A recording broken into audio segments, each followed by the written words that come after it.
come on page number 8. Work example 2. If y is directly proportional to x and y equals to 12 when x equals to 4. Find an equation connecting x and y. The value of y when x equals to 8. The value of x when y equals to 21.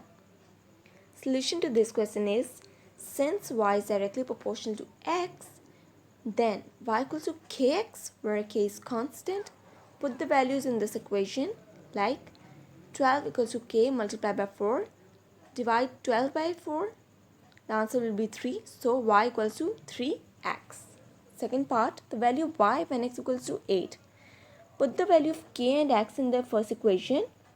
Y equals to kx. Y equals to 3 multiplied by 8. The answer is 24. Come on the third part. The value of x when y equals to 21. Put the value of y and k in the equation, like 21 equals to 3x, x equals to 21 divided by 3, and the answer is 7.